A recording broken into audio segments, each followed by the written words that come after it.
अध्यात्मप्रेमी, भागवत भक्तिप्रेमी सुहृदजन हो.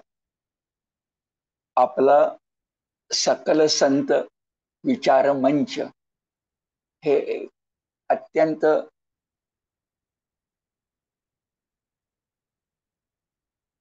अगत्यपूर्वक चाललेलं, अनेकांना प्रिय झालेलं आणि संत आणि संस्कृती यांचा विचार आदान प्रदान करणारं असं एक व्यासपीठ गेली 4 वर्ष आपणा सर्वांच्या सहकार्यानं आणि ईश्वरी कृपेनं अगदी व्यवस्थित चाललेलं आहे.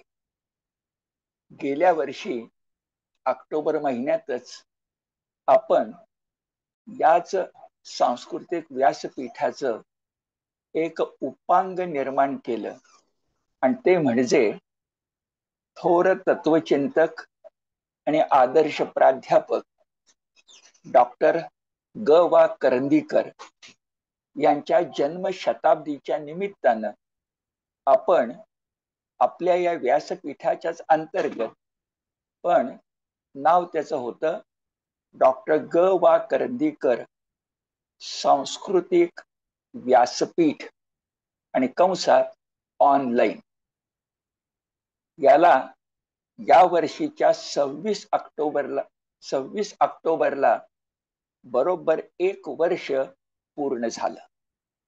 कारण ती तारीख सरांच्या जन्मशताब्दी वर्षाची तारीख आहे. सर जर आज असते तर ते 100 वर्ष पूर्ण झाले असं त्यांना आणि आपल्याला समाधान मिळालं असतं. अर्थात आजही ते व्यक्ती रूपानं नसले तरी विचार रूपानं, संस्कार रूपानं, पाथेय रूपानं आपल्यामध्ये आहेतच. डॉक्टर ग वा करंदीकरांना विसरणं हे पुणेकरांना आणि एका अर्थानं महाराष्ट्राला शक्य नाही.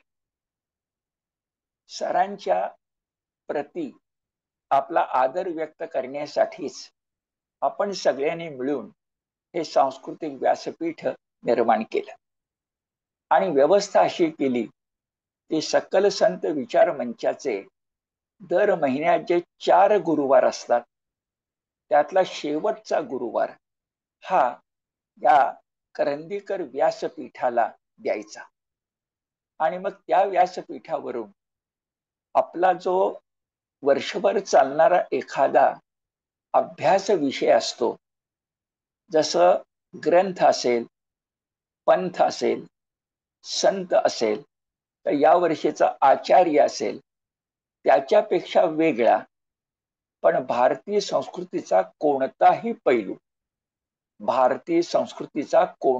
पैलू प्रकट करणारं असं एका अभ्यासकाचं व्याख्यान प्रत्येक महिन्याच्या शेवटच्या गुरुवारी ठेवायचं अशी व्यवस्था आपण गेली वर्षभर करत आलो.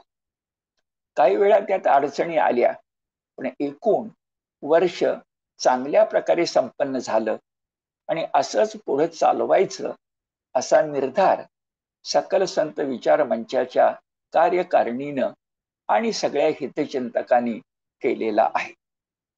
त्यातलंच जन्मशताब्दी पूर्ण झाल्यानंतरच्या वर्षातलं पहिलं व्याख्यान या ऑक्टोबरच्या शेवटच्या गुरुवारी मी गुंफावं अशा प्रकारची आज्ञा जेव्हा कार्यकारिणीनं मला केली तेव्हा ती आनंदाने स्वीकारली आणि म्हणून आज संस्कृतीचंच अंग असणारा एक विषय तो म्हणजे हिंदवी संस्कृती. त्याचं जमेल तसं क्रमाक्रमाने जेव्हा मला संधी मिळेल व्याख्यानाची तेव्हा क्रमाक्रमानं एक एक पैलू उलगडत जायचा, फुलाची एक एक पाकळी आपल्या समोर सादर करायची अशी माझी भूमिका आहे. पण याच्या पूर्वी म्हणजे विषयाला सुरुवात करण्यापूर्वी सरांच्या बद्दल माझ्या मनात ज्या भावना आहेत त्या थोड्या मगाशी मी व्यक्त केल्या, पण त्या भावनांच्या बरोबर सरांचं व्यक्तिमत्व कसं होतं याच्याबद्दल जर थोडं प्रारंभी बोललो आणि मग माझ्या विषयाकडे गेलो तर ते उचित ठरेल. सर म्हणजे डॉक्टर ग वा करंदीकर. त्यांच्या व्यक्तिमत्वाचा विचार करायला लागलो तर एकीकडं ते फार मोठे व्याकरण तज्ज्ञ होते, दुसऱ्या बाजूनं विद्यार्थ्यांना घडवणारे विद्यार्थी हितैषी प्राध्यापक होते. जणू विनोबा भावे, आचार्य विनोबा भावे यांनी ज्या आचार्याची कल्पना केली त्या आचार्य कुलात शोभणारे खरेखुरे आचार्य होते. आणि तिसऱ्या बाजूनं सेवानिवृत्तीनंतर त्यांनी प्रबंध लेखन करून डॉक्टरेट मिळवली, पण तो त्यांच्या मुळातला विचार अभ्यास होता तो म्हणजे समर्थ रामदास. समर्थ रामदासांच्या दासबोध वगळून स्फुट प्रकरणावर त्यांनी PhD मिळवली आणि सेवानिवृत्तीनंतर मिळवली आणि त्याच्यातून विलक्षण अशी विचार मौक्तिक प्रकट केली. एक सांगतो, संत शब्द हा सत पासून येतो, संत शब्द सत पासून येतो आणि महंत शब्द महत पासून येतो. हे सरांनी प्रथम अवघ्या महाराष्ट्राच्या लक्षात आणून दिले. हा एक पैलू.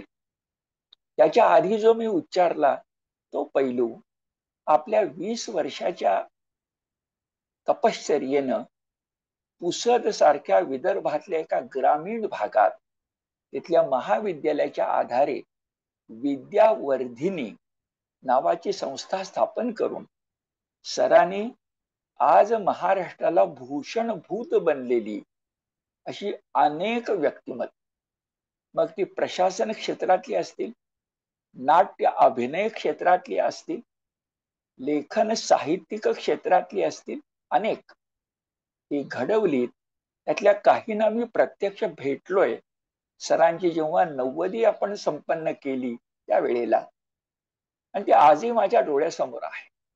मुलं घडवणं, विद्यार्थी घडवणं हे आचार्याचं काम आहे. सर विनोबाजींच्या सहवासात अनेक वर्ष, पुसदून परंधामला त्यांनी पंढरीची वारी करावी अशी वारी केलेली आहे अनेकदा. आणि अशा वेळा माझ्या मनात विचार येतो की जो विनोबांना आचार्य अपेक्षित होता त्याचे त्यांनी 6 गुण सांगितले, ते सगळे सरांच्या मध्ये होते. पहिले 3 गुण असे की आचार्य कसा असला पाहिजे, तर विद्यानिष्ठा, विद्यार्थीनिष्ठा आणि समाजनिष्ठा. विनोबाजी म्हणायचे आचार्याला दुसरी कुठलीच निष्ठा नको, फक्त 3: विद्यानिष्ठा, विद्यार्थीनिष्ठा आणि समाजनिष्ठा. आणि पुढे सांगायचे तुम्ही जर असे जर आचार्य झालात तर एखाद्या संताला, एखाद्या योग्याला जे 3 गुण प्राप्त होतात ते तुम्हाला विद्येच्या वाटेनं प्राप्त होतात. ते विलक्षण 3 गुण आहेत. कोणते बरं? अगदी भगवद्गीतेने सांगितलेल्या गुणांपैकीच एक आहे. निर्भय, निर्वैर आणि निपक्ष. निपक्ष असणं, संतुलनानं वागणं, एका कोणाच्या बाजूला न झुकणं हा आदर्श गुण आहे. निपक्षपातीपणा हा महत्वाचा आहे. दुसरा कुठला बरं? निर्वैर, अजात शत्रू. जो आचार्य आहे त्याला स्वार्थ चिकटत नाही, त्यामुळे स्वार्थ न चिकटल्यामुळे त्याचं कुणाशीच वैर होत नाही. वैर कधी होतं? स्वार्थाचा झगडा झाला तर. आचार्य सर्वांचा असतो, निर्वैर. आणि तिसरा गुण त्यातून जन्मास येतो तो म्हणजे तो खरा खुरा निर्भय असतो. तो कोणाला घाबरत नाही. घाबरत नाही म्हणजे उद्धटपणा नव्हे, पण जिथं जे बोलायला पाहिजे ते बोलायचं, जिथं जे करायला पाहिजे ते करायचं. ज्याला पलायनवाद म्हणतात, पळपुटेपणा म्हणतात, अंग चुकारपणा म्हणतात, काठावर बसणं म्हणतात, ते आचार्याला मान्य नाही. आचार्य पाण्यामध्ये उतरणार आहे आणि म्हणून तो निर्भय असतो. त्याच्या आधी तो निर्वैर असतो आणि त्याच्या आधी तो निष्पक्ष असतो. हे 3 गुण आणि आधीच्या 3 निष्ठा याची मी तर पाहिलेली मूर्ती म्हणजे डॉक्टर गवा कर्णिकर. वैयक्तिक उल्लेख करायचा तर ते सेवानिवृत्तीनंतर इथं आले आणि गीता धर्ममंडळाला जोडले गेले. 24 वर्षाहून अधिक काळ 2 तप त्यांनी सहकार्य म्हणून मंडळाचं काम पाहिलं. आणि मी सुद्धा जेव्हा कोल्हापूर भागातून पुण्यामध्ये सेवानिवृत्त होऊन आलो तेव्हा डॉक्टर हेमंत इनामदार आणि गवा करंदीकर यांनी मला गीता धर्ममंडळाला जोडून दिलं. आणि आज मी उल्लेख करतो, जोडून दिल्यानंतर आज 15-20 वर्ष होत आली. गीता धर्ममंडळानं मला उदंड दिलंय अशी माझी भावना आहे. आणि त्याचे प्रेरक कोण? एक डॉक्टर हेमंत इनामदार आणि मुख्यतः कारण त्यांचं बोट धरून मी आत आलो गीता धर्ममंडळात, ते डॉक्टर ग वा करंदीकर. शेवटचा मुद्दा सांगतो, अपरिचित आहे अनेकांना म्हणून सांगतो की डॉक्टर गवा करंदीकर हे फार मोठे व्याकरण तज्ञ होते. त्यांनी पुसदला असतानाच एक मोठा ग्रंथ लिहिला होता, तो म्हणजे मो के दामले यांचं जे शास्त्रीय मराठी व्याकरण, त्याला चांगल्या लेखकांच्या पुरवणी असे लेख जोडून 1000 पृष्ठापेक्षा अधिक मोठं असं व्याकरणाचं पुस्तक सरांनी सिद्ध केलं होतं, संपादित केलं होतं. त्याचा खूप मोठा गौरव नागपूर विद्यापीठाने केलेला आहे. तेव्हा छत्रपती शिवराय यांच्यावर जे त्यांनी काव्य लिहिलं होतं, त्या गीत रामायणाची आठवण करून देईल असं गीत शिवायन आहे. असं सरांचं व्यक्तिमत्व अनेक पैलूंचं होतं. मी मानाचा मुजरा त्यांना अर्पण करताना किती गोष्टी तुम्हाला सांगितल्या बघा. कारण एकदा सरांच्या बद्दल बोलायला लागलं ना, ते शब्द अपुरे पडतात. वेळ कसा सरतो ते लक्षात येत नाही. आणि आज मी तो वेळ दिलाय याचं कारण असं की सरांच्या जन्मशताब्दीच्या पूर्तीचं हे वर्ष आहे. 26 ऑक्टोबर 2025. आणि अशा वेळेला तुम्ही मी मिळून सरांना वर्षभर अनेक व्याख्या त्यांच्या आदरांजलीला समर्पित केलंय. आणि शक्य होईल तितकं पुढची वर्ष प्रत्येक महिन्याच्या शेवटच्या गुरुवारी हे डॉक्टर गवा करंदीकर सांस्कृतिक व्यासपीठ आपण अभ्यासकांच्या व्याख्यानातून निश्चितपणे वर्धिष्णू ठेवू, यात कोणत्याही प्रकारची शंका नाही. आज पहिलाच दिवस होता नव्या वर्षाचा, जन्मशताब्दी नंतरचा, आणि पहिलंच व्याख्यान होतं म्हणून मी थोडा अधिक वेळ आपला सगळ्यांचा घेतला. आता विषयाकडे जाऊया. कोणता विषय आहे बरं? तर विषयाला नाव दिले ही हिंदवी संस्कृती.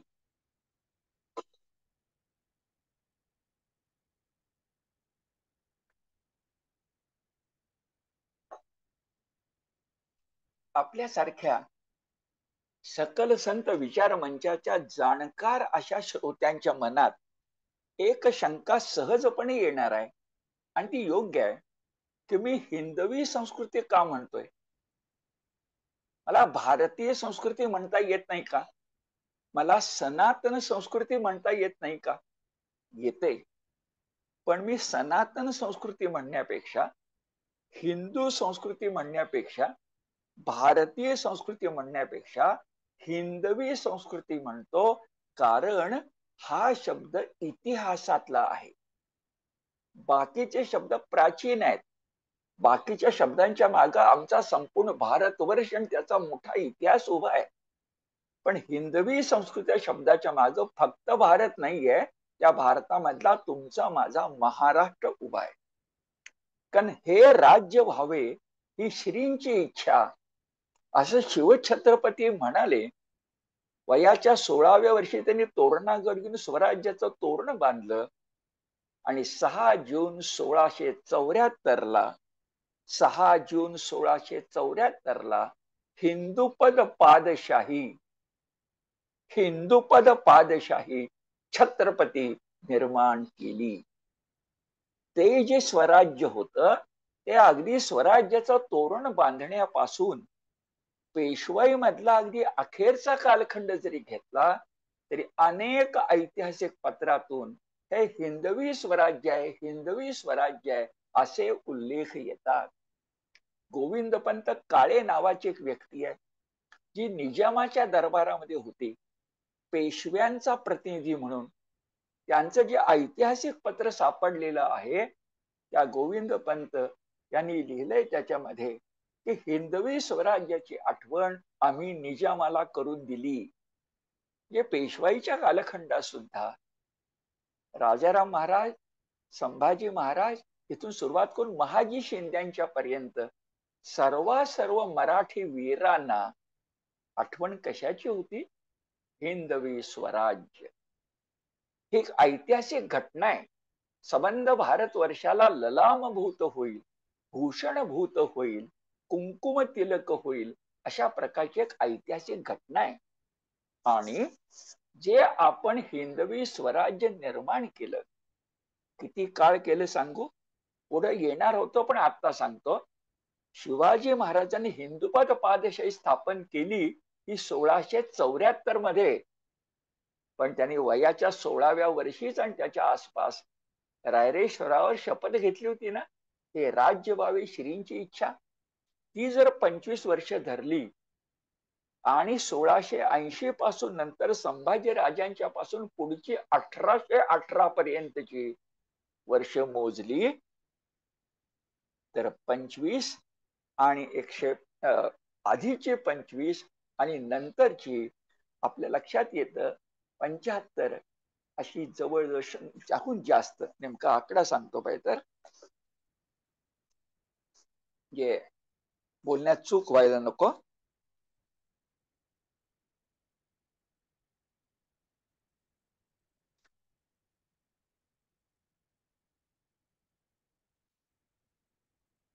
शिवछत्रपतींची स्वतःची 25 आणि शंभू राजांच्या पासून 1818 पर्यंतची 125. शिवछत्रपतींची स्वतःची 25 आणि शंभू छत्रपतींच्या पासून 1818 पर्यंतची 125 अशी 150 वर्ष मराठ्यांनी, मराठी राज्यानं, मराठी साम्राज्यानं, हिंदवी स्वराज्यानं या देशाचं नेतृत्व केलंय. अटक पासून कटक पर्यंत भगवा झेंडा फडकत होता आणि आपल्याला निश्चितपणे भारतीय संस्कृतीचं जे एक विकसित रूप होतं ते म्हणजे हिंदवी संस्कृती, त्याचं साक्षात दर्शन घडत होतं असं लक्षात. मग आपल्या लक्षात येईल की मी आज भारतीय संस्कृती, सनातन संस्कृती, सनातन हिंदू संस्कृती अशा प्रकारचा उल्लेख न करता ते सगळे मला आधारभूत आहेत की त्याचाच एक भाग आहे. हिंदवी संस्कृती आणि हिंदवी स्वराज्य असं एकाच नाण्याच्या 2 बाजू असणाऱ्या ही तो हिंदवी संस्कृती अशा प्रकारच्या एका व्याख्यान मालेला, निरूपण मालेला तुमच्या सर्वांच्या साक्षीनं आणि आशीर्वादानं सुरुवात करतोय. आज मी पहिला भाग मांडणार आहे. जेव्हा जेव्हा मला गुरुवारी संधी मिळेल तेव्हा तेव्हा पुढचे भाग मांडणार आहे. आता आणखी पुढे जाऊया. सनातन, भारतीय, हिंदवी असे 3 शब्द आपण उच्चारले, पण अजून एक शब्द उच्चारूया. तो म्हणजे याच हिंदवी संस्कृतीला समर्थ रामदास स्वामींनी महाराष्ट्र धर्म या शब्दाची, तो शब्द पूर्वीपासून आला होता पण नव्यानं जोड दिली. महाराष्ट्र धर्म हा जो शब्द समर्थ रामदास स्वामी त्यांच्या साहित्यात वापरतात तो काय आहे? काय आहे महाराष्ट्राचा धर्म? तर महाराष्ट्राचा धर्म म्हणजेच हिंदवी संस्कृती, महाराष्ट्र धर्म म्हणजेच हिंदवी स्वराज्य. याचे आपण 2 पुरावे देऊया, अगदी ऐतिहासिक लिखित पुरावे देऊया, म्हणजे बोलणं हे साधार होईल. समर्थ रामदासांनी 2 छत्रपतींना, शिवाजी महाराज आणि शंभूराजे यांना पाठवलेली पत्र आजही उपलब्ध आहेत, ऐतिहासिक आहेत, सत्य आहेत. त्यातलं शिवाजी महाराजांनी लिहिलं जे पत्र आहे त्यामध्ये शिवाजी महाराजांचा गुणगौरव करताना त्यांना श्रीमंत योगी त्यांनी म्हटलंय. ती ओवी अत्यंत प्रसिद्ध आहे. एका संतानं, एका समर्थानं, एका छत्रपतीला श्रीमंत योगी म्हणावं याचाच अर्थ समजून घ्या. यात रामदासांचं आणि शिवछत्रपतींचं फार मोठेपण आहे. काय म्हणाले समर्थ रामदास? समर्थ रामदास म्हणाले, निश्चयाचा महामेरू, बहुत जनांसी आधारू, अखंड स्थितीचा निर्धारू, श्रीमंत योगी. हे आपल्या सगळ्यांना माहिती आहे. पण त्याच पत्रात त्यांनी म्हटलंय, महाराष्ट्र धर्म राहिला कारणे, महाराष्ट्र धर्म राहिला तुम्हा कारणे. शिवाजी महाराजांचा गौरव करताना काय गौरव केलाय की शिवछत्रपती तुमच्या कर्तृत्वामुळं, तुमच्या रामराज्यामुळं, तुमच्या शिवराज्यामुळं तुम्ही जे काही या बादशाहीना खडे चारलेत आणि स्वतंत्र शून्यातून स्वराज्य निर्माण करून दाखवलं, त्यानं काय जिंकला? महाराष्ट्र धर्म. महाराष्ट्र धर्म राहिला शिल्लक तुम्हा कारणे. हा एक ऐतिहासिक पुरावा आहे. ते हिंदवी स्वराज्य म्हणजे महाराष्ट्र धर्म. आणि दुसरा ऐतिहासिक पुरावा लगेचच आहे. 1680 मध्ये शंभू छत्रपती जेव्हा छत्रपती झाले, समर्थ रामदासांचे आशीर्वाद मिळाले, त्या कालखंडात शंभू राजांना जे पत्र लिहिले रामदासांनी, ऐतिहासिक पत्र आहे, त्यात त्याने जो शंभू राजांना उपदेश केलाय त्यात तुम्ही शिवाजी महाराजांना आठवा असं म्हटलंय. तेही शब्द आपल्या सगळ्यांना माहिती आहेत. शिवरायाचे आठवावे रूप, शिवरायाचा आठवावा प्रताप, शिवरायाचा आठवावा साक्षेप, भूमंडळी शिवरायाचे कैसे बोलणे चालणे, सलगी देणे कैसे असे. पण याही पेक्षा पुढचे शब्द फार महत्वाचे आहेत की त्यांनी शंभू राजांना म्हटलंय की महाराष्ट्र धर्म वाढवावा जिकडे तिकडे. शिवछत्रपतीने काय म्हटलं? महाराष्ट्र धर्म राहिला तुम्हा कारणे. आणि शंभू राजांना काय संदेश दिला? महाराष्ट्र धर्म वाढवावा जिकडे तिकडे. पहा, म्हणजे ज्याला मी हिंदवी स्वराज्य म्हणतो, ज्याला हिंदवी संस्कृती म्हणतो, ते दुसऱ्या भाषेत समर्थ रामदासांनी आम्हाला, तुम्हाला, मला दिलेला एका ऐतिहासिक संज्ञेचा भाग आहे आणि तो म्हणजे महाराष्ट्र धर्म. आता ही आपली हिंदवी संस्कृती एक उपांग आहे. माझा शब्द बघा, एक उपांग आहे. कशाचं बरं? भारतीय संस्कृतीचं, सनातन संस्कृतीचं, हिंदू संस्कृतीचं. पण महाराष्ट्रातला मी, महाराष्ट्रातल्या एका ऐतिहासिक घटनेने निर्माण केलेला शब्द म्हणून हिंदवी संस्कृतीचा उल्लेख करतोय, हे आपण लक्षात घेतलं तर हिंदवी संस्कृती ही भारतीय संस्कृतीचं एक लेकरू आहे.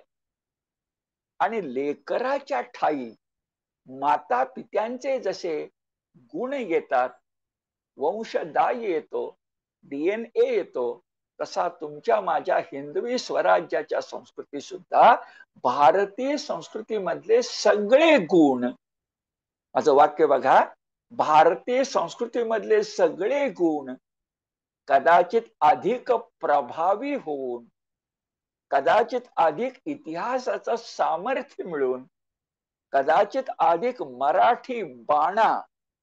कसा आहे बरं मराठी बाणा? तर आम्हाला सत्व ही कळतं आणि स्वत्व ही कळतं.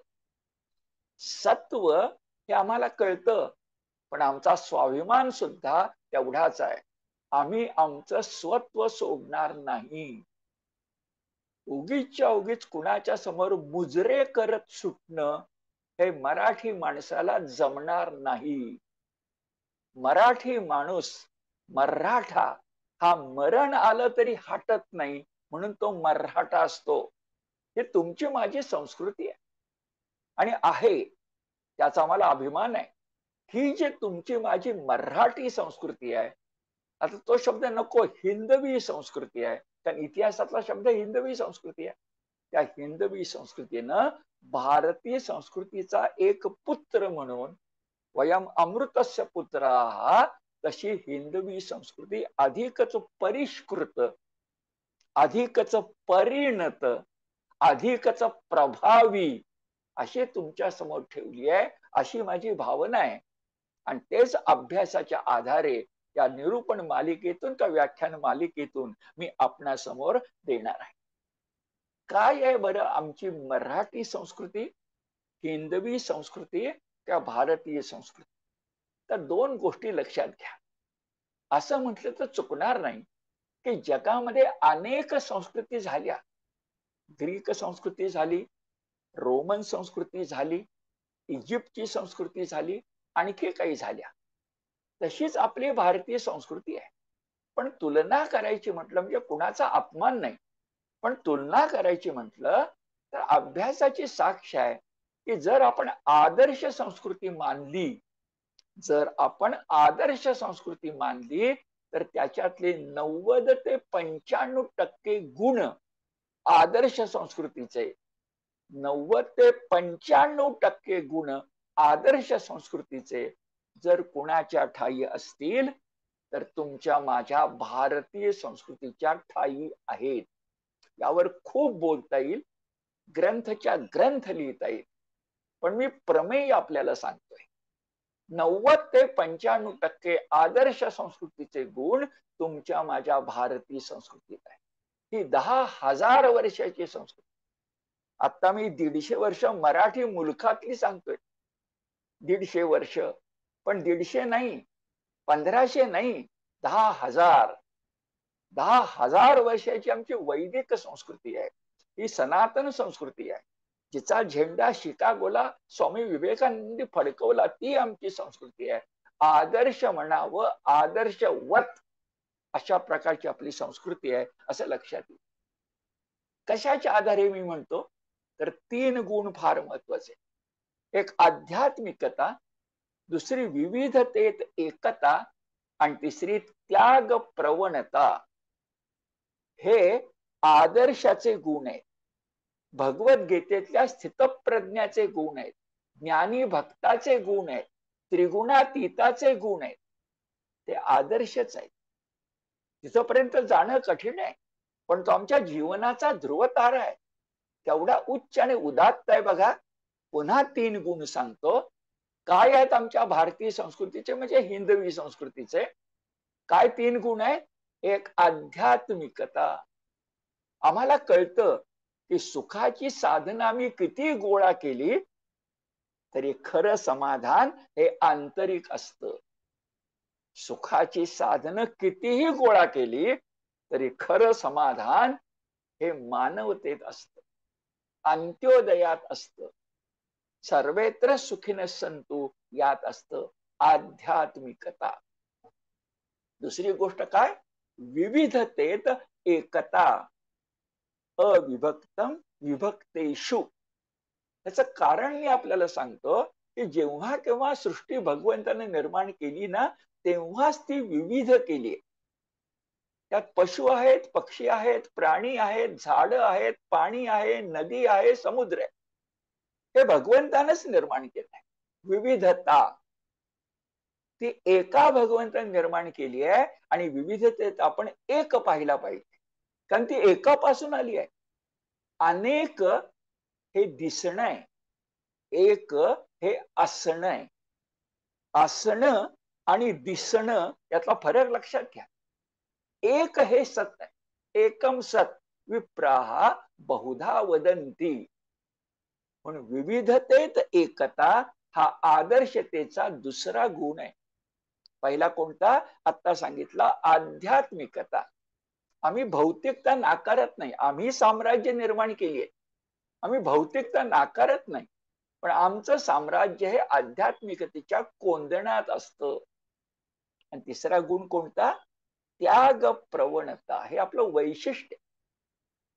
भगवा रंग, केशरी रंग, सूर्योदयाचा रंग हा आपल्या भारतीय मनाचा रंग आहे. आम्हाला भोग कळतात, पण भोगाची मर्यादाही कळते. आम्हाला उपभोग कळतात, पण तो आम्हाला त्यागाचं सामर्थ्यही कळतं. आम्हाला दधीची कळतो, वज्र निर्माण करायचंय, पण कुणाच्या हाडानी होतं? येरा गाभाळ्याच्या नाही, दधीचीच्या.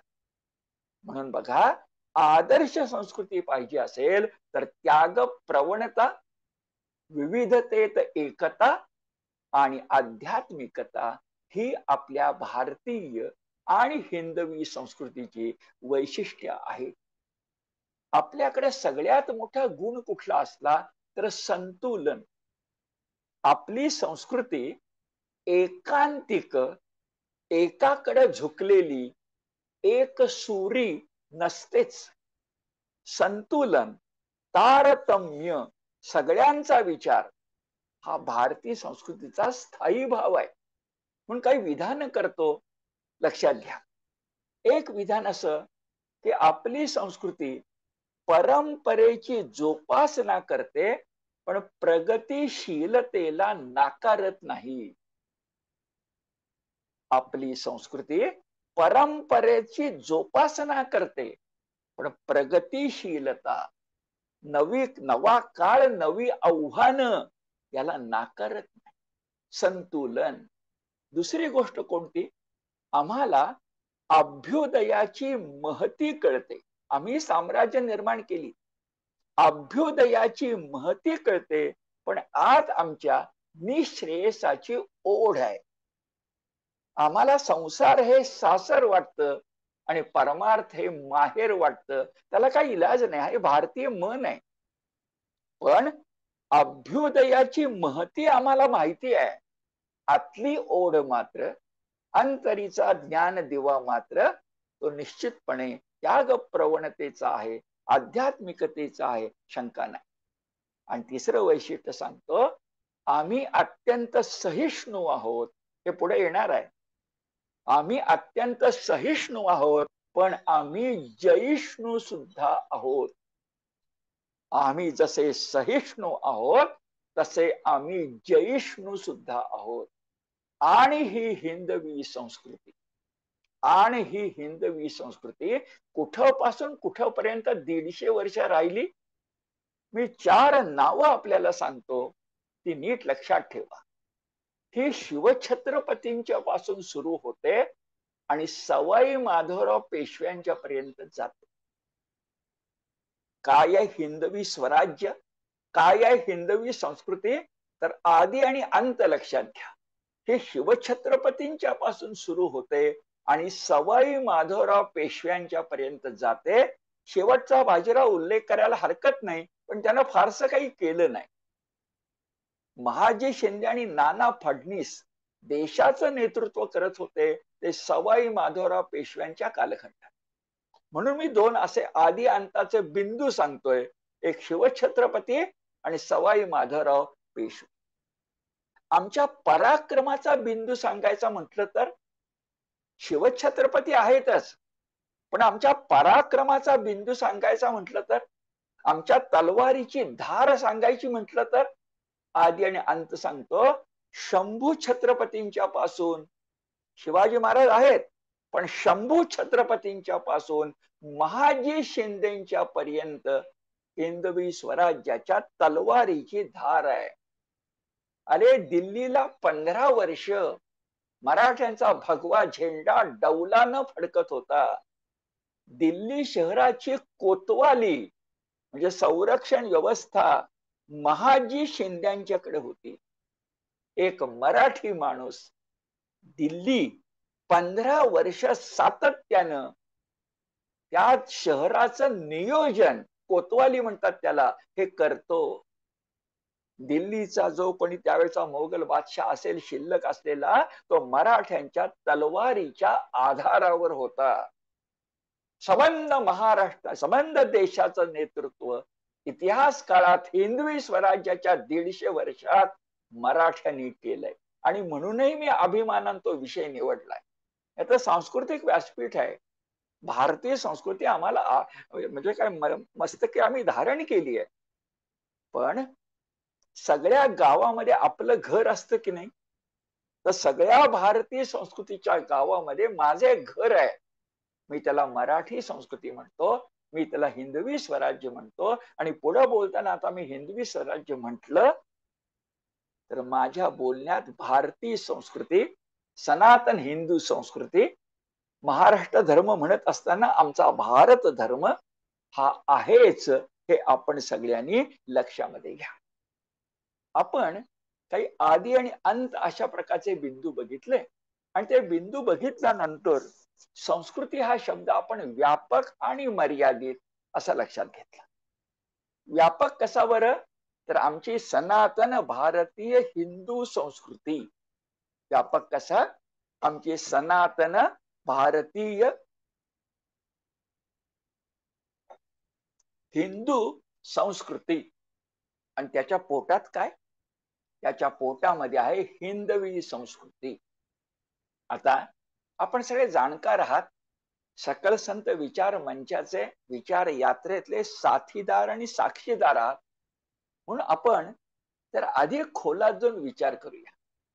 खूपदा काय होतं, संस्कृती संस्कृती संस्कृती हा शब्द वापरला जातो, त्या संस्कृतीची नेमकी व्याख्या काय हा प्रश्न पडतो. ही व्याख्या मी दोन प्रकारे तुम्हाला सांगतो. एक पुस्तकातली व्याख्या सांगतो, म्हणजे ग्रंथातली, आणि एक व्यवहारातली व्याख्या सांगतो. ग्रंथातली व्याख्या ही पारिभाषिक शब्दांची असते, ती लक्षात राहायला कठीण असते, पण ती माहिती पाहिजे. ती व्याख्या अशी आहे बघा. कशाला संस्कृती म्हणतात? मी दोनदा ती वाचतो पुस्तकातली. कशाला संस्कृती म्हणतात?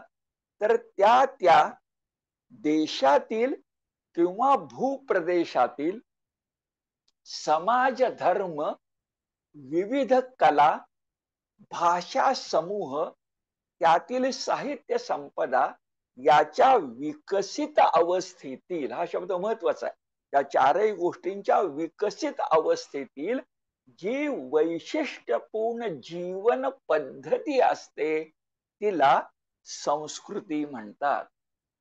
मी व्यावहारिक नंतर सांगतो, पण ग्रंथातली पुन्हा ऐका.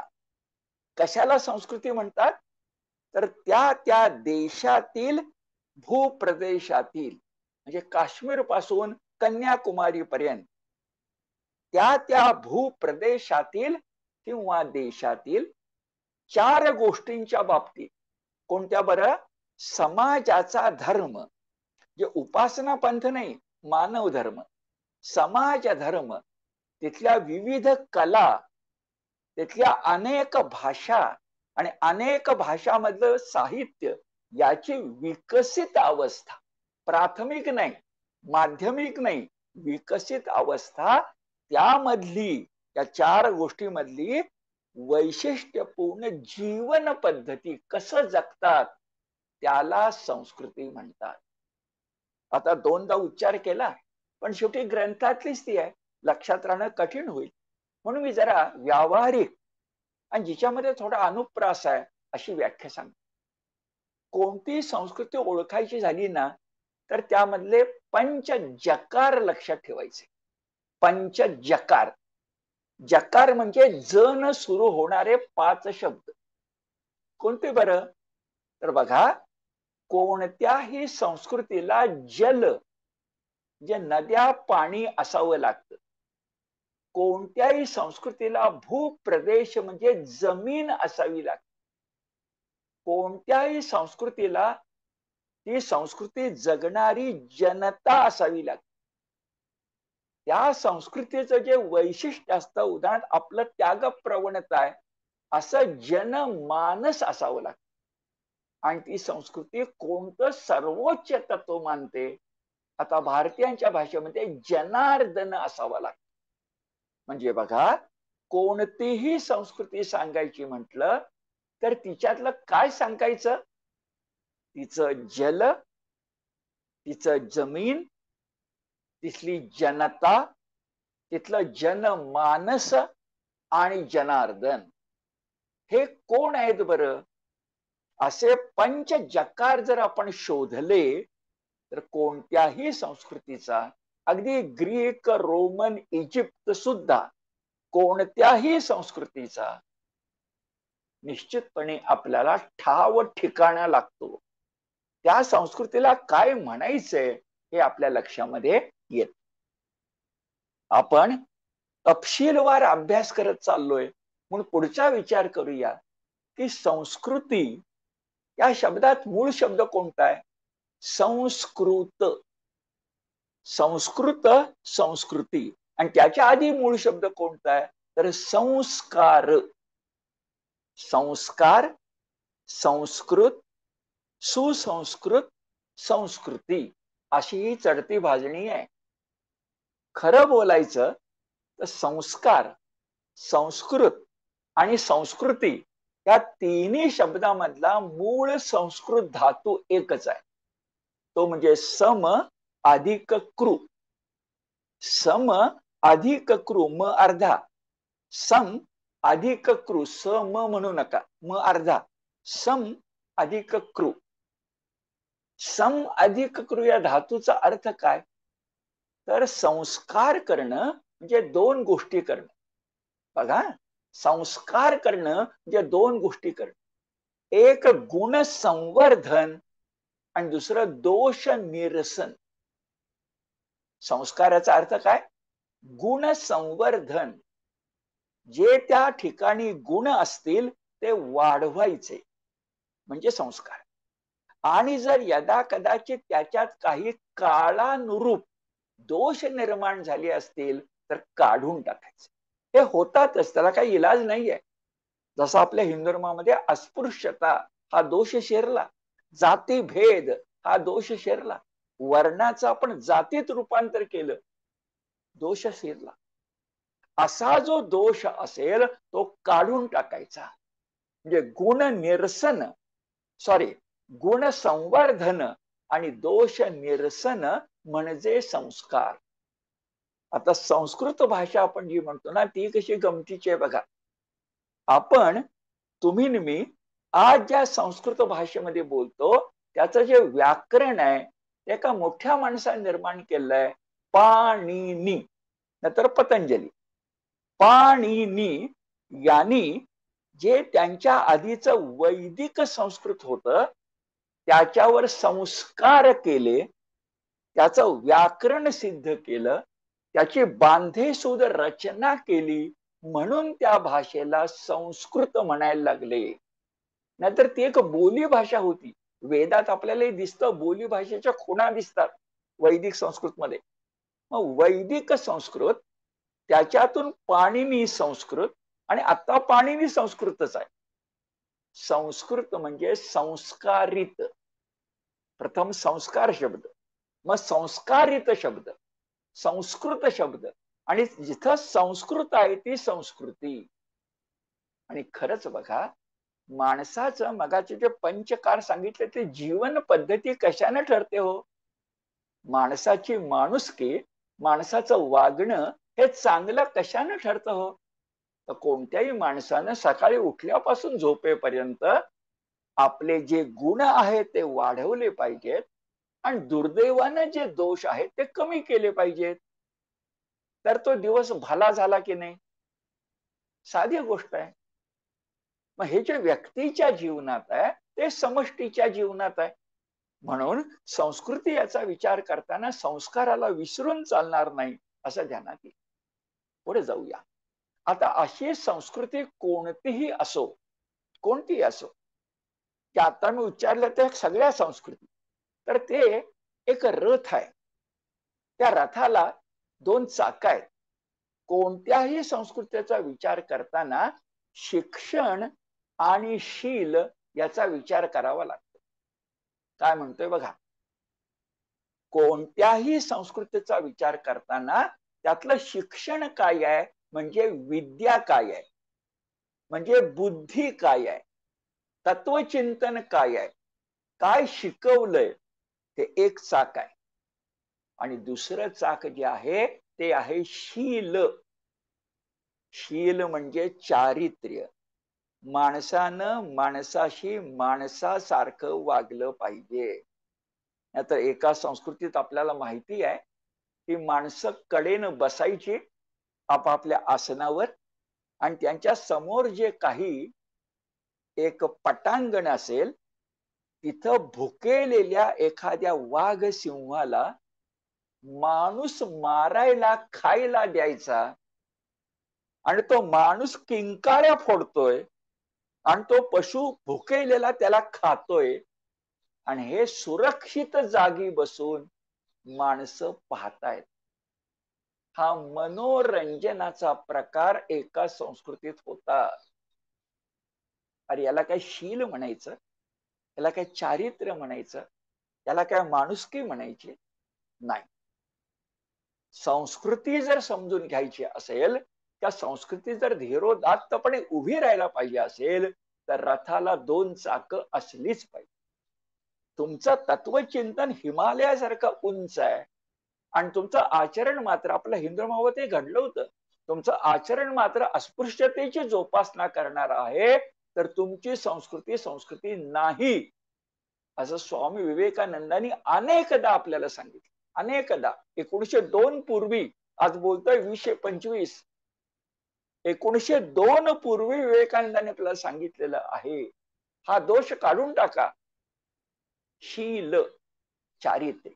म्हणून कुठल्याही संस्कृतीला रथ मानला तर 2 चाकं असलीच पाहिजेत. शब्द वापरूया, एक बौद्धिक संपदा आणि दुसरी भावनिक संपदा. शीलाचा संबंध, चारित्र्याचा संबंध, माणुसकीचा संबंध भावनेशी आहे, हृदयाशी आहे, अंतःकरणाशी आहे. संतांचं अंतःकरण पाहिजे. आणि दुसरीकडं तुमची बुद्धी, तुमचं बुद्धीचं सामर्थ्य हे ऋषीसारखं, योग्यासारखं, सूर्याशी स्पर्धा करील अशा प्रकारचं तेजपुंज पाहिजे. तिथं हिणकस चालणारच नाही. ते तर्कशुद्ध पाहिजे, ते प्रयोग शुद्ध पाहिजे. पण तेही पाहिजे आणि हेही पाहिजे. बुद्धी पण पाहिजे आणि भावनाही पाहिजे. जसं आज आपण म्हणतो ना, एखाद्या मुलाचा बुद्ध्यांक चांगला आहे, पण त्याची निवड होत नाही, त्याचा भावनांकही तपासला जातो. एक सहजपणे आपल्याला उदाहरण मी सांगतो, आवडेल आपल्या सगळ्यांना. एक उदाहरण असं की एक मोठ्या माणसाने म्हणून ठेवलंय की आपण जर इंटरव्ह्यू घेत असलो, मुलाखत घेत असलो, आणि आपल्या समोर एखादा तरुण मुलगा किंवा मध्यमवयीन विद्यार्थी, मध्यमवयीन कर्मचारी आला, तर त्याच्याशी बोलता बोलता सहजपणे त्याला विचारा, तू एकटा राहतोस का, लग्न झाले का, कुठे राहतोस? तो सांगेल. लग्न झालं नसेल तर नाही म्हणून सांगेल, लग्न झालं तर संसार सांगेल. आणि बोलता बोलता त्याला विचारा, तुझे आई वडील कुठं असतात? त्या प्रश्नात तो जे उत्तर देईल, त्याच्यातून त्या माणसाला पारखता येतं. आई वडिलांशी त्या मुलाचं, त्या कर्मचाऱ्याचं, त्या व्यक्तीचं काय नातं गोत आहे हे जर कळलं, तर त्याचं समाजाशी काय नातं गोत असेल याची परीक्षा करता येते. हे उदाहरण लक्षात घ्या. मग ज्याला आम्ही हिंदवी संस्कृती म्हणतो, खरंच विचार करा, शिवछत्रपतींनी शहाजी राजांना कसा मान दिलाय. मध्ये किती अडचणी आल्या आहेत, किती कसोटीचे प्रसंग आले. अरे जेव्हा शहाजी राजांना कैद झाली, त्या शिवाजी महाराजांना केवढा संकटात, दुःखामध्ये पडायला लागलं, आणि कसं युक्तीने त्यांना मार्ग काढला. वडिलांची कैद कशी चुकवली. हे पितृप्रेम, हे मातृप्रेम नसेल तर संस्कृती काय करेल? आपल्या हिंदवी आणि भारतीय संस्कृतीने श्रावण बाळाची कथा सांगितली. आपल्या हिंदवी संस्कृतीनं पुंडलिकाची कथा सांगितली. आमचा पांडुरंग त्या पुंडलिकाला वश झाला, तो माता पित्याची सेवा करताना. अहो तो द्वारकाधीश आहे, पण भेटायला आला पुंडलिक मुनीना. आपण नुसतं पुंडलिक म्हणतो तसं म्हणू नका, पुंडलिक मुनी म्हणा, आई वडिलांची सेवा करताना. जर आपण बाजूला गेलो, पण उदाहरण तुमच्या लक्षात आलं तर मला काय म्हणायचंय ते अधिक ध्यानात येईल, म्हणून आपण प्रपंच केला. पुढे जाऊया. जेव्हा केव्हा आपण संस्कृती हा शब्द उच्चारतो, तेव्हा बघा संस्कृती बरोबर आणखी 2 शब्द येतात, आपोआपच येतात. जसं देव म्हटलं की दानव येतात, सुर म्हटलं की असुर येतं, पुण्य म्हटलं की पाप येतच. तसं संस्कृती म्हटलं की आणखी दोन शब्द येतात, एक प्रकृती आणि दुसरा विकृती. प्रकृती, विकृती आणि संस्कृती. काय त्याचा अर्थ बरं? तर प्रकृती म्हणजे वास्तविकता, जे जसं आहे तसं, ज्याच्यावर संस्कार झाले नाहीत, ज्याची संस्कृती घडली नाही, त्याला आकार मिळाला नाही, नुसता मातीचा गोळा, मृण्मय, चिन्मय झालाच नाही. प्रकृती म्हणजे वास्तविकता. संस्कृती म्हणजे त्याच मातीच्या गोळ्याला आकार मिळाला, त्याच दगडातून मूर्ती कोरली गेली, संस्कृती. आणि प्रकृती संस्कृतीची जी अंधारी सावली आहे ती विकृती. क्या आहे?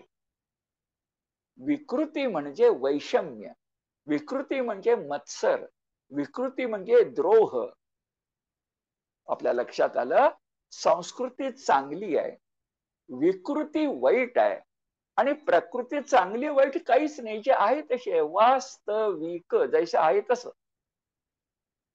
पण प्रकृतीत जगायचं का तिची संस्कृती करायची? विकृती आपल्या जवळ येऊ द्यायची का संस्कृती टिकवायची? हेच विनोबाजींनी एका छोट्या बोधकथेत सांगितलंय. मी सांगायला लागलो की ती कथा आपल्या सगळ्यांना आवडेल. एका भाकरीची कथा.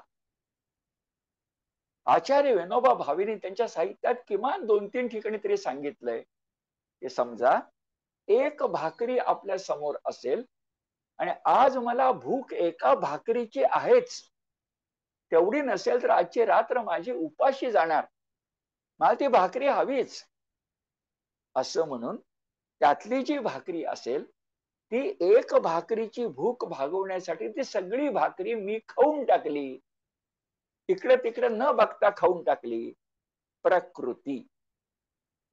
पण पुढे बघा, अशी माझी एका भाकरीची भूक असताना, एक भाकरी माझ्या ताटामध्ये असताना, कर्मधर्म संयोगानं माझ्या समोर एक व्यक्ती अचानक उभी राहिली. त्याच्या चेहऱ्याकडेच बघून बघता लक्षामध्ये येत आहे की अरे हे काही बरोबर नाही, तो खाऊ गेले 2 दिवस तर तो उपाशी असला पाहिजे. अशा वेळेला माझी जरी एक भाकरीची भूक असली तर त्यातली अर्धी भाकरी मी अर्ध पोटी राहून त्या रिकाम्या पोट्या माणसाला अर्धी भाकरी तरी दिली पाहिजे, असं मला वाटणं म्हणजे संस्कृती.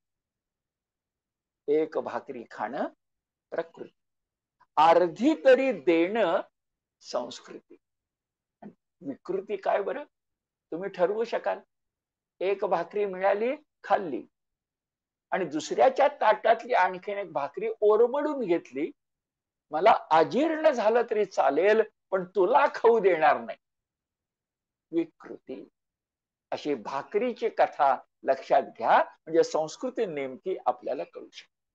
आता काही परवलीचे शब्द आपण उच्चारूया, म्हणजे संस्कृतीचं आणखी आता आपली व्याख्या चालली आहे. अजून आपण हिंदवी स्वराज, हिंदवी संस्कृतीकडे जायचंय, ते पुढच्या सत्रात. पण संस्कृतीची व्याख्या करताना काही शब्द लक्षामध्ये घेऊया, आणि ते फार महत्वाचे. विचार करा, आज सुद्धा, आता 1 नोव्हेंबर आला, आज सुद्धा आपण पाऊस बघतोय. एक काळ असा होता, म्हणजे माझ्या बालपणी तरी मी सांगतो, तुम्ही विचार करा, ठरल्या तारखेला मान्सून यायचा, त्यावेळी 7 जून असायचा. ठरल्या तारखेला मान्सून यायचा म्हणजे मान्सून यायचाच, आणि विशिष्ट तारीख नाही पण विशिष्ट कालखंडात विशिष्ट सणाच्या पूर्वी मान्सून जायचा म्हणजे जायचाच. घड्याळाचे काटे जितके वक्तशीर, सूर्याचं उगवणं मावळणं जितकं वक्तशीर, तेवढा मान्सून पाऊस होता. आणि मीच बघतोय माझ्या आयुष्यामध्ये किती पावसाच्या तऱ्हा तऱ्हा चालल्यात बरं. त्याची अनेक कारणं असतील, आपण काय वैज्ञानिक नाहीये, पण एक कारण सगळ्यांना कळतंय की माणसानं हा जो निसर्ग आहे ना त्याचं शोषण चालवलंय, म्हणून पावसाचं वेळापत्रक बिघडलंय. एक कारण तरी, एकमेव नाही पण एक तरी आहे. हे सांगतात वैज्ञानिक की आम्ही काय करतोय, विकास केला पाहिजे, मान्य केलाच पाहिजे विकास, पण विकास करताना पर्यावरणाचं रक्षण पण केलं पाहिजे. आज आम्ही करतोय का? अरे आज बांधकामामध्ये जरी तो ओढा असला, नदी असली, तर ती नाही असंच आम्ही सांगतोय, मुजवून टाकतोय आणि इमारती उभ्या करतोय. मग निसर्गानं वाहत्या पाण्यानं तुम्हाला झटका दिला तर काय चूक आहे? ते पाणी त्याच्या स्वतःच्या मालकीच्या जागेतून वाहतं, तुम्ही त्याला भूमी टाकून अडवताय, तर तो काय करणार? माणसानं संस्कृती शून्यतेनं निसर्गाचं शोषण चालवलंय. आणि शब्द लक्षात घ्या, आपण गोपाल गोविंद गोपाल कृष्णाप्रमाणे निसर्गाचं दोहन केलं पाहिजे. शोषण आणि दोहन यात फरक आहे. जळू किंवा जळवा असतात ना, त्या तुमच्या शरीराला चिकटल्या तर रक्ताचं शोषण करतात. आणि वासराचं पिऊन झालं की गवळी गाईचं जे दूध काढतो त्याला दोहन म्हणतात. शोषण दोघांनाही मारक असत. शोषण दोघांनाही मारक असत आणि दोहन दोघांनाही आनंद देणार असत. म्हणून संस्कृतीचं पहिलं सूत्र असं की शोषण नको, दोहन पाहिजे. पुढचं सूत्र असं की कधीच कुणावर आक्रमण करू नका, संक्रमण करा. आक्रमणामध्ये अत्याचार आहे. आक्रमण निसर्गावर सुद्धा, आक्रमणामध्ये अत्याचार आहे. संक्रमणामध्ये नदीची गती आहे. समोर डोंगर आला, नदीला तर समुद्राकडे जायचंय, ती बरोबर वाट काढते. संक्रमण, परिवर्तन, हे आक्रमण करत. पण ज्याप्रमाणे शोषण नको, दोहन पाहिजे, तसं आक्रमण नको, संक्रमण पाहिजे. आणखी काय बरं, कुठल्याच संस्कृतीनं निसर्गातल्या कुठल्याच गोष्टीचा विनाश करू नये. काय म्हणतोय बघा, कुठल्याच संस्कृतीनं निसर्गातल्या कुठल्याच गोष्टीचा विनाश करू नये. कारण ती गोष्ट चांगली असो वाईट असो, ती निसर्गाचा अविभाज्य भाग आहे. निसर्गानं एक समतोल निर्माण करण्यासाठी तो आहे. साधी गोष्ट सांगतो, साप विषारी असो बिनविषारी असो, तो शेतकरी आपल्या शेतात असेल तर त्याच्याकडे काही काळ दुर्लक्ष करतो, कारण तो उंदरांचा नाश करतो. हे जे काही आहे त्याला सुनियोजन म्हणतात. विनाशन करण्यापेक्षा नियोजन करणं हा संस्कृतीचा अर्थ आहे. विनाशन नाही, विनाशन न करता गरज आहे म्हणून सुनियोजन करा ना. आज भटकी कुत्री आपल्याला त्रास देत आहेत, तर त्या कुत्र्यांच्या बाबतीत सुनियोजन करा. पण उद्या जर एखादा कोणी म्हणाला श्वान जातीच मुळी पृथ्वीवरची नष्ट करून टाक, म्हणाला, म्हणणार नाही कोणी पण म्हणाला, हे विनाशन आहे.